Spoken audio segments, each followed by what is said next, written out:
Dober dan, lep pozdrav vsem skupaj, hvala lepa, ker ste prišli, hvala lepa tudi mojim dragim kolegam in kolegicam, ki so se današnje novinarske konference udeležili. Po državnozborskih volitvah so lokalne volitve zagotovo najpomembnejše volitve v državi. Prav lokalne volitve odločajo bistveno o naši kvaliteti življenja, odločajo o tem, kako se bodo neke stvari spreminjale v naši lokalni skupnosti. Zato se nam zdi pomembno poudariti v Novi Sloveniji, naj se ljudje teh volitev masovno udeležijo, ne izrazijo svoj glas in na takšen način prispevajo in soodločajo pri razvoju njihovih lokalnih skupnosti. Za Novo Slovenijo je bila lokalna samouprava vedno pomembna stvar. Zakaj? Zato, ker smo vedno trdili, da občine najbolje vedo, kako odpravljati regionalne razlike. In prav skladen regionalni razvoj in to, da imajo vsi deli Slovenije enake možnosti pri razvoju, je bila naša ključna politika. In odpravljanje teh regionalnih razlik je najbolje delala občina in pa seveda občine širom Slovenije. Zato smo tudi v preteklosti, ko smo imeli dolžnosti v vladi, povečali sredstva, ki so šle občinam. Spomnite se, kako se je dvignila povprečnina in s tem slovenskim občinam zagotovila dodaten investicijski kapital, zato da se danes širom Slovenije lahko gradi, da nastaja nova infrastruktura, ki bo seveda dodatno izboljšala kvaliteto našega življenja. Ampak seveda, to je en korak, potrebni so pa še številni dodatni koraki. Zato naj že danes napovem, da bo Nova Slovenija v parlamentu predlagala nekaj popravkov slovenske zakonodaje, ki bodo okrepile samo lokalno samoupravo. Naj najprej začnem pri proračunu. Pri teh proračunskih dokumentih, ki se zdaj obravnavajo, bo Nova Slovenija predlagala dva popravka, ki se konkretno dotikata vse lokalne samouprave ali pa vseh občin.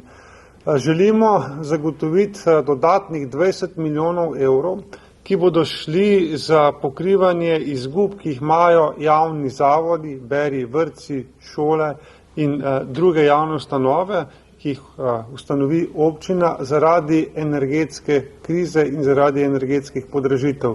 V sedanjih predlogih so žal bili te javni zavodi spregledani in številni se že soočajo s problemi in teh 20 milijonov evrov bi bistveno olajšalo samo delovanje teh zavodov, predvsem pa preprečilo morebitne podražitve, ki bi jih na koncu seveda plačali ljudje.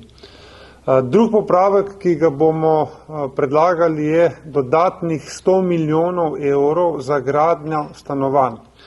Sami veste, da je zagotavljanje stanovanj mladim ena izmed problemov, ki jih Slovenija ima, da zato državno oziroma s tem socialističnim pristopom, da bo država zgradila vse, enostavno ne uspeva.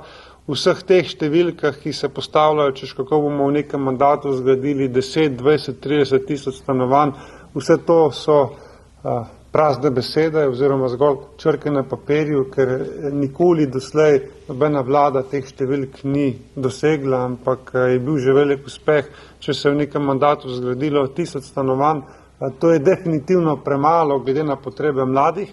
Zdi se pa nam, da pa občine to znajo, zmorejo, da poznajo svoja okolja, da vedo, kako k stvari pristopiti, tudi zaradi tega, ker peljejo številne druge investicije. In teh 100 milijonov evrov, ki jih nameravamo preko državnega proračuna prerazporediti občinam, torej lokalnim skupnostim, namensko za gradnjo stanovanj, bi bistveno olajšalo to trenutno prostorsko oziroma stanovanjsko stisko, s katero se soočajo mladi. To sta dva taka proračunska popravka, kjer bosta tudi vložena amandmaja pri obravnavi proračunskih dokumentov. Naslednji popravek, ki ga bomo tudi predlagali in ga seveda poskušali uveljaviti, je, da bi se po zgledu Avstrije izdaja gradbenih dovoljenj iz države prenesla na občine.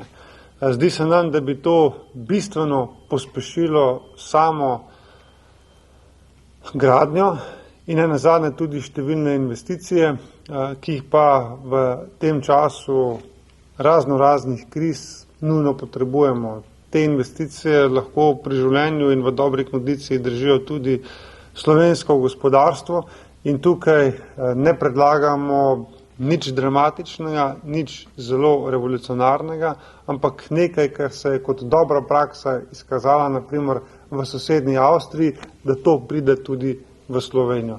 Torej, da o gradbenih dovoljenjih nič več črkobralsko ne odločajo pravne enote, ampak da se to prenese na nivo občin, ki še enkrat najbolje poznajo svoj teren, najbolje poznajo svoje lokalne potrebe in tako tudi najbolj kompetentno lahko v teh stvareh odločajo in tudi, če želite, o morebitnih napakah, ki jih bodo storili, jih bodo mogli sanirati sami in na nek način se tudi z njimi soočiti. Tako da bodo imeli, rečeno, kožo v igri in bodo morali zelo odgovorno ravnati svojim prostorom, saj se ne bodo mogli zagovarjati na kogarkoli drugega.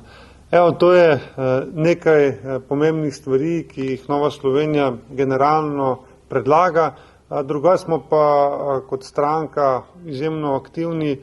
Svoje liste smo predlagali kar v 200 slovenskih občinah, torej ljudje bodo imeli priložnost v kar 200 občinah izraziti svoj glas za Novo Slovenijo. Kandidiramo 39 županov in zagotovo bo tudi po teh lokalnih volitvah Nova Slovenija pomembna politična sila in pomembna sila, ki bo sooblikovala prihodnji razvoj slovenskih občin. Zdaj bi pa besedo predal tudi mojim kolegom, ki vsi kandidirajo za župane. Dober dan želim vsem, ki ste se tukaj zbrali. Pozdravljam predstavnike medijev, poseben pozdrav predsedniku Nove Slovenije, gospodu Mateju Toninu.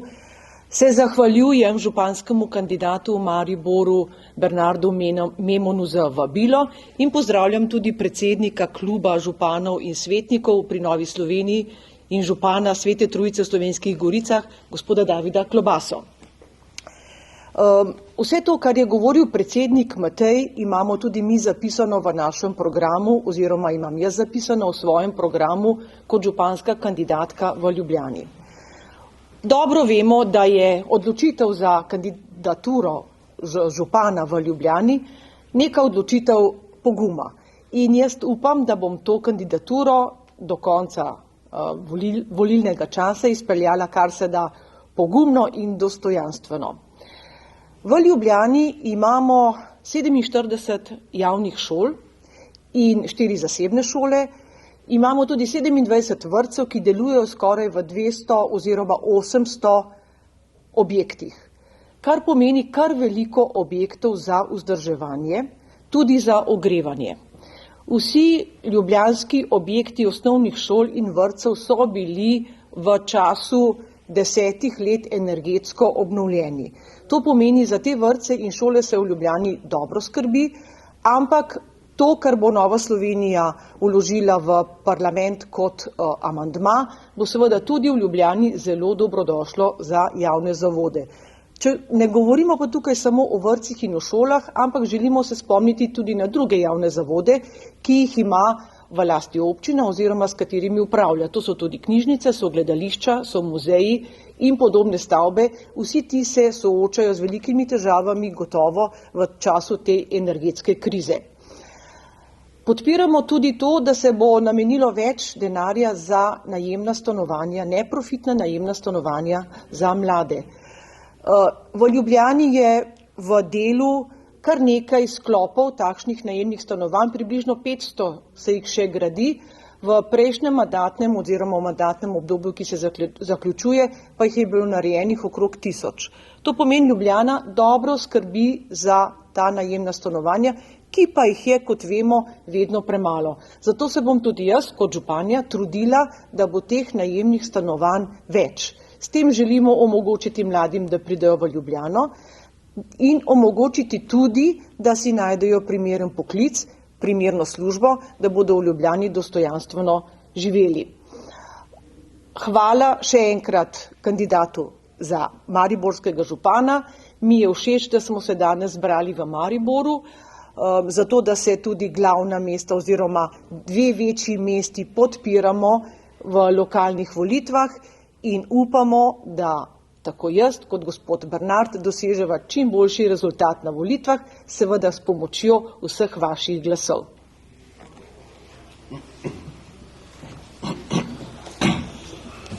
Spoštovani zbrani, lep pozdrav tudi v mojem imenu. Naj omenim, da smo župani tisti, ki smo v bistvu med državo in pa občani, med ljudmi. Prav zaradi tega imamo velikokrat dosti težje delo, kot pa vsi ostali. Kajti mi ne moremo samo z praznimi besedami, obljubami izpeljati mandata. Omejeni smo na 4 leta in v 4 letih moramo biti produktivni. Iskreno se zahvaljujem predvsem našim ministrom, gospodu Ciglerju Kralju, gospodu Vrtovcu in gospodu Tonino v času vladanja, kajti mislim, da smo dokazali, da je naše sodelovanje prineslo pozitivne rezultate. Verjamem, da celoten klub županov Nove Slovenije deluje operativno in smo eni izmed redkih, ki tudi operativno sami sodelujemo. V samem klubu se povezujemo z različnimi projekti. Želim, da nekako določeni projekti, ki so v nekaterih občinah že bili izpeljani, da jih lahko izpeljajo tudi druge občine, da se ne ponavlja in prehodi ista pot vsak posebej. Nasplošno verjamem, da je odločitev kandidature, da kandidiraš za župana, vedno težka. Nikoli nisi dovolj dober in nikoli ni vse narejeno. Ampak verjamem, da le srcem in trdim delom se da premikati stvari na bolje. Želim si, da so naši 3 predlogi, ki jih bo stranka predlagala, tudi potrjeni, kajti to bi nam omogočalo dodatno delo. V zadnjem letu dni smo se vsi župani slovenskih občin srečevali z precej velikimi težavami, ki mislim, da jih večina ljudi niti ne zazna. Povečanje stroškov energentov ali pa povečanje gradbenih materialov je močno prizadelo naše občinske proračune, kajti proračuni niso nič večji, ostajajo isti. Zato smo župani bili v trenutku primorani razmišljati, ali bomo maknili katerega izmed investicijskih projektov ali bomo iskali finančna sredstva, ki drugi. Zato mislim, da je potrebno prisluhniti županom in pa občinam, da skupaj z državo zagotavljamo enakomeren razvoj, predvsem pa širimo dobro delo tudi v manjših občinah. Nasplošno je znano, da vse večje mestne občine lažje dobijo svojo pozornost. Sam kot predstavnik ene manjših občin pa lahko zagotovosti trdim, da se Nova Slovenija ves čas trudi za vse občine enakomerno. Zato še enkrat hvala celotnemu vodstvu naše stranke, hvala za to, da ste mi dali priložnost, da vas lahko danes tudi tukaj nagovorim. In želim vam, predvsem vsem našim županskim kandidatom in pa kandidatom za svetnike, obilo sreče in pa dober rezultat. Hvala.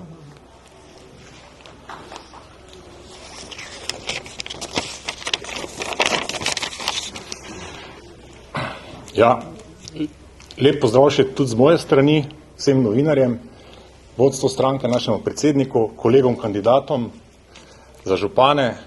Me veseli, da smo se srečali v Mariboru. To je tudi pravzaprav eno sporočilo, da naša stranka resno misli z decentralizacijo države in sem vesel, da smo se danes tukaj dobili. Jaz bi morebiti začel z našim geslom, ki ste ga danes že zasledili pa v teh dneh zasledili na naših plakatih, prisluhniti ljudem. In Mi smo prisluhnili ljudem in ljudje nam sporočajo, da so trenutno v stiski, trenutno se borijo za to energetsko krizo, ki nas je že doletela, za draginjo, ki nas je doletela. In vsa ta sporočila, ki jih je danes predsednik predstavil, so zagotovo doprinos države k temu, da bomo lahko financirali tiste osnovne dejavnosti, ki jih država prenaša na lokalno skupnost z zadostnimi sredstvi. In mi smo že v preteklosti pravzaprav pokazali, da smo z zvišanjem glavarine zelo resno kot stranka mislili in smo to tudi naredili.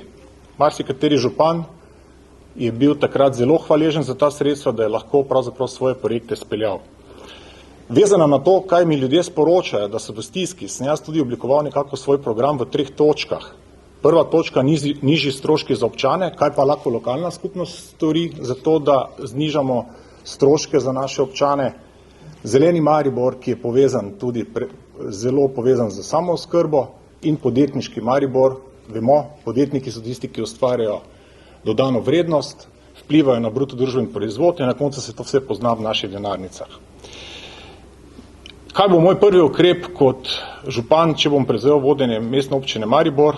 Predvsem ustanoviti krizno skupino, ki se bo spopadala s tem vprašanjem draginje, s tem vprašanjem, kako pristopiti ljudem, da jim pravzaprav znižamo njihove položnice, kje lahko občina oziroma javni holding pomaga z neke vrste subvencioniranjem stroškov, vpeljava ene položnice znotraj javnega holdinga.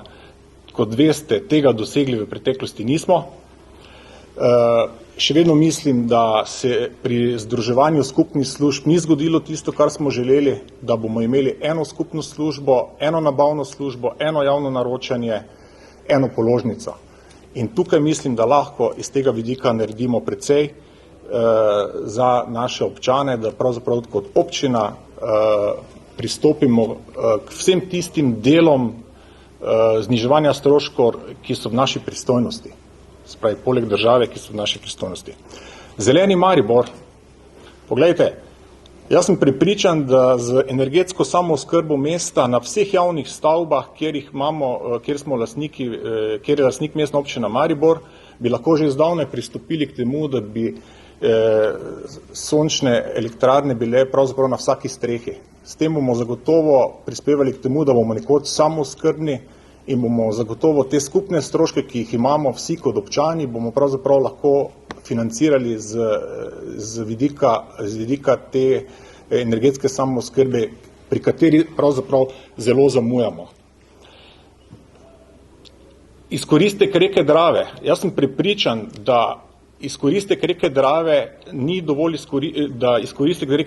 dovoljšni meri izkoriščen v smeri dobrobiti za naše občane, kajti vemo, da lahko reko Dravo izkoristimo za potrebe izgradnje toplotne črpalke in daljinskega ogrevanja za naše občane. Se pravi, ne bomo rabili energentov, ki so okoljsko nesprejemljivi, ampak bomo lahko pravzaprav izkoristek Drave na podlagi toplotne črpalke peljali v smeri tega, da bomo poskrbeli za toplovod, kar bo zagotovo tudi znižalo stroške naših občanov na daljši rok, ker je to vseeno energetsko zelo sprejemljiva varianta.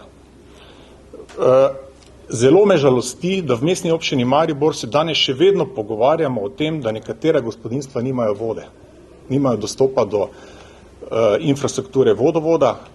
Sem prepričan, da to mora biti eden izmed prvih ukrepov v mestni občini Maribor, da vsem občanom zagotovimo vodovod v njihove domove, kajti za mene je to povsem nesprejemljivo, da danes pravzaprav še vedno gasilci prevažajo vodo na posamezne točke v mestni občini Maribor.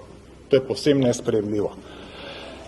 In dovolite še zadnjo točko, bi se dotaknil podjetno mesto Maribor.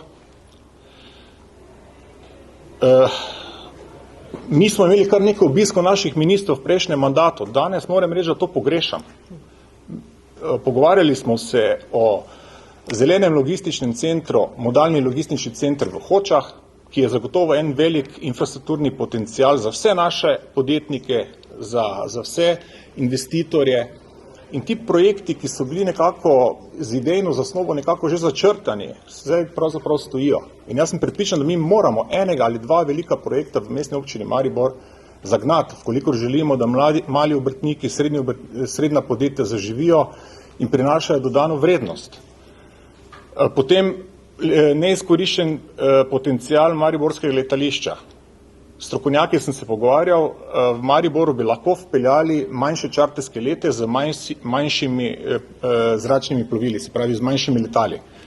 In to je pravzaprav niša, kjer bi se lahko v Mariboru izkoristilo potencial, ki pravzaprav znotraj Evropske unije manjka.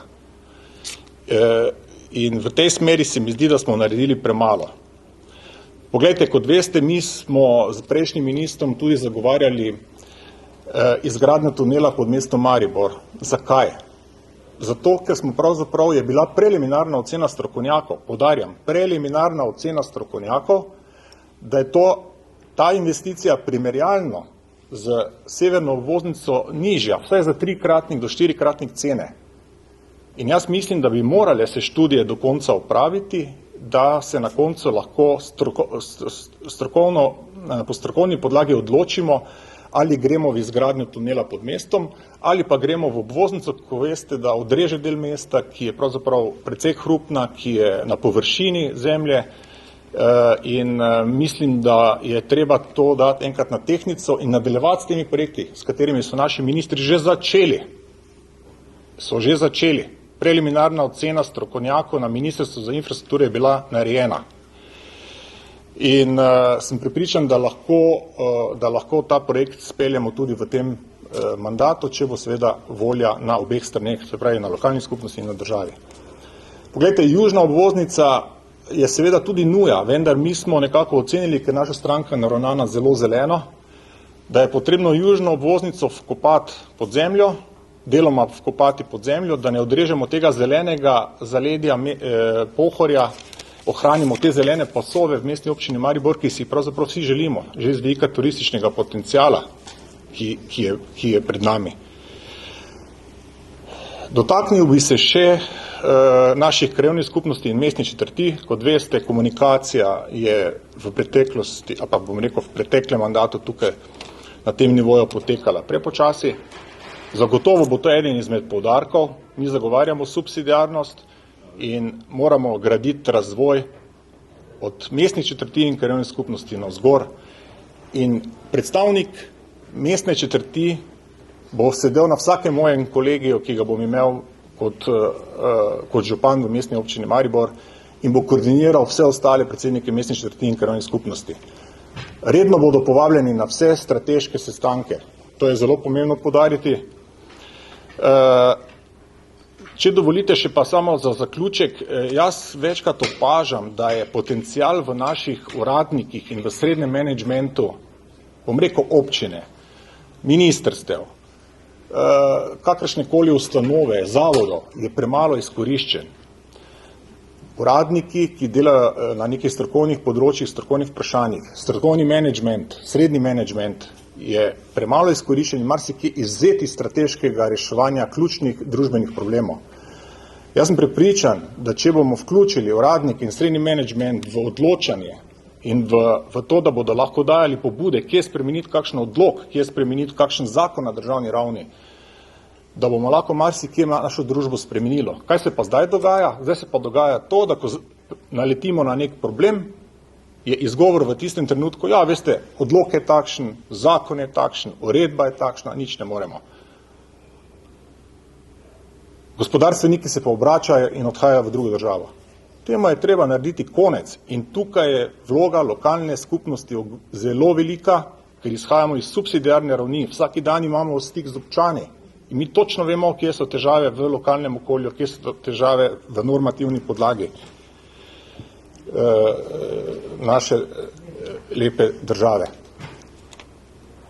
Dovolite zahvalo še enkrat, da ste se danes zbrali tukaj. Hvala še enkrat našemu vodstvu stranke in prepričan sem, da bomo na teh lokalnih volitvah pokazali, da lahko dosežemo zelo, zelo dober rezultat, tako na županski ravni, spravi za nas, za mene kot županskega kandidata, kot za listo Nove Slovenije v Mariboru. Hvala lepa.